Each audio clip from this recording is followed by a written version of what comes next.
There's no cakes or anything storming through the cakes. It's a wedding anniversary coming up and trying to think. Can you come back, please? Well, have you locked the doors? You had a bit of a surprise last week.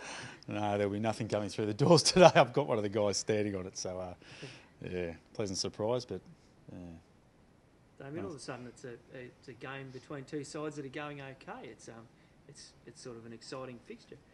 Yeah, it is. Look, obviously Adelaide are playing really well, won 3 of their last 4 and, took Geelong to the wire. So we're really looking forward to the challenge. They play really well at home and Bix has got them playing some, really fast, exciting football. That's the thing we've noticed. The pace, what they're moving the ball is outstanding, and they're probably one of the 4 form teams of the competition at the moment. So, we're going to have our work cut out, but it's a challenge we're very much looking forward to. What are the big focuses for you for here on in to improve on and go into the pre-season with a bit of momentum? Yeah, just to consolidate on some of the things we've been working on.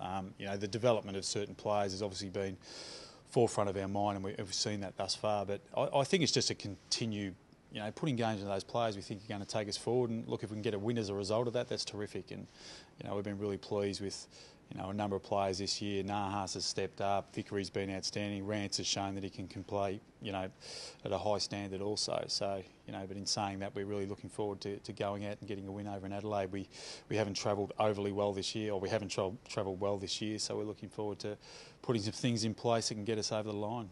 A couple of weeks ago, you might have been looking for the season to end on the back of quite a few losses in a row, but now 2 wins in a row, you might be wishing that went on for a little bit longer. Yeah, listen, I think the season's long enough as it is, to be perfectly honest. It's 24 weeks we've got one of the longest seasons in world sports. So, look, in saying that, you give us the opportunity to play finals, we'd love to do so. So it's something we'll take on board. Well, speaking of that, have you had any chance to think about this week at all, regretting those Gold Coast and Port Adelaide games? If you'd won them, you'd still be in the chance. Yeah, what is it? If you only had balls, you'd be your uncle, sort of thing. But look, end of the day, we played poorly against those two sides, so we just got to get better. Regardless of where we play, and we've always stated that if we play to that level, we won't win footy games. And we're really disappointed in the way we play, and we took that on board as coaches and players, and we didn't deserve to win. Does that then use a bit of a motivation tool, I suppose, going into the pre-season? I mean, you're probably not thinking about pre-season yet, but the fact that you are so close, and if you picked up those couple of wins, which you really should have, you'd be right in the mix. Oh, listen, we take those games out of it, sort of thing. But as the season overall, I think out of 13 of our 20 games, at three-quarter time, we've either been in front or within 13 points, which is a real step forward for us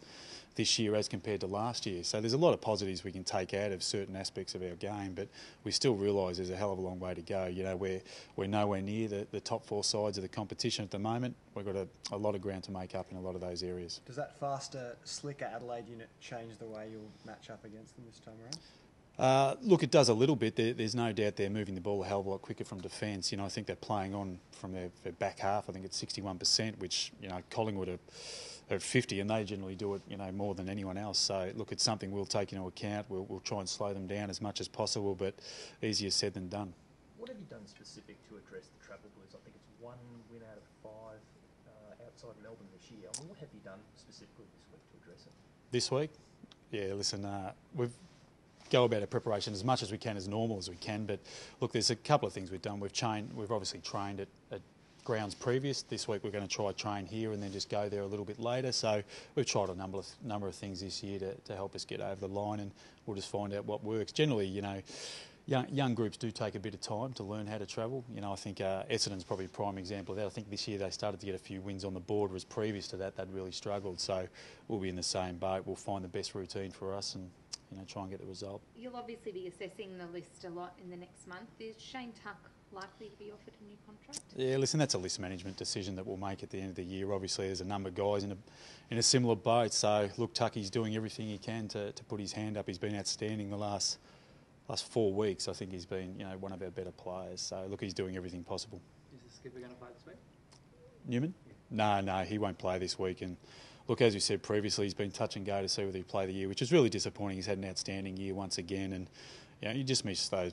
He's a quality leader also, which is obviously a big loss for us. That said, Trent Cotchin's really grown in the role, I suppose, in the few weeks. Yeah, he's been terrific, and look, he's probably a guy that didn't have the greatest game last week, but I think his last quarter really set the tone for us coming back and getting over the top of Melbourne. And he's really grown into the role too, which is really impressive. And the other one that really stood up, I think, on the weekend was, Brett Deledio was in the same mould, didn't have the greatest game, but in that last quarter, really put his hand up, did a couple of huge defensive efforts to help get us over the line. So we're really pleased with the progression of those young guys in their leadership point of view. Just with Damien again, do you err on the side of caution next week as well, rather than bringing him back for 1 week and risking another injury? Yeah, I'd say so. He's a too important player to us, and he'll put his hand up to play, there's no doubt, but my thing in the club's is always about the long term, and we're not prepared to put out a quality player for 1 week when there's not much to be gained from it. Granted, the win is important, but for a longer term picture, we'd more than likely rest him. Thanks, guys. Thank you very